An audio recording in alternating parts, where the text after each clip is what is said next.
So we know you've written over 178 stories during your career, but it is The Great Gatsby that you are most famous for. Why do you think that is? Well, it was 1925 and America was thriving. I think I was really able to capture the feeling that Americans had during this time. I was never able to top Gatsby. I think it's because it was honest and Americans could relate to what was happening during the time. The war had ended, soldiers returned home, myself included, and we were all celebrating. We felt immortal. Sure, the prohibition was going on, but that only increased the drinking and partying. The novel represents the best qualities of the time, but it also gives the readers a glimpse into the dark reality and truths. Would you say you fell into the partying scene? Zelda and I loved to throw a good party, and we were surrounded by other successful people who had plenty of money to throw around. It was disgusting how much money we had to blow on booze and partying. We were reckless, living day to day. One time we were kicked out of the Biltmore Hotel and the Commodore Hotel for drunkenness. Another time, Zelda jumped into the fountain at Union Square. We were pretty wild. The Great Gatsby about? It's about a young Midwesterner, Nick Carraway, who moves to New York to learn about the bond business. He rents a house in the West Egg part of the town, which is where the newly rich lives. Nick lives next door to Jay Gatsby, who lives in a gigantic mansion and throws lavish parties every weekend. Nick also spends time in the East Egg visiting his cousin Daisy. The East Egg is the fashionable upper class, the old money. As the narrator, Nick captivates a unique perspective.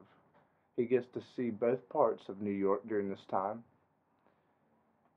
This is what's so great for the readers. They get to experience all points of view during the Roaring Twenties in New York. More of a Nick or a Gatsby? I guess you could say I'm a little bit of both. Like Gatsby, I idealized a woman outside of my class, which was Zelda, and the lifestyle the rich were living.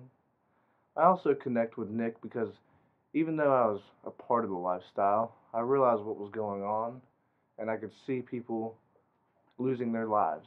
I saw through the superficiality of it all. Everyone was so shallow, they lost their personal values chasing after the money. You're more of a Nick or a Gatsby? I guess you could say I'm a little bit of both. Like Gatsby, I idealized a woman outside of my class, which was Zelda, and the lifestyle the rich were living. I also connect with Nick because even though I was a part of the lifestyle, I realized what was going on and I could see people losing their lives. I saw through the superficiality of it all. Everyone was so shallow, they lost their personal values chasing after the money. How does it feel to be considered one of the greatest novelists of all time? It's actually pretty fantastic that I was able to be successful doing what I'm passionate about, but I'm not so sure it was worth all the sacrifices and where it has led me. What do you mean by that? Well, since that year, I've struggled with alcoholism and depression. I was never able to do better than the Great Gatsby, no matter how hard I tried. Everyone I knew just kept climbing and becoming more and more successful. But that never happened for me. I climbed to the top quickly and then I got stuck and I lost Zelda.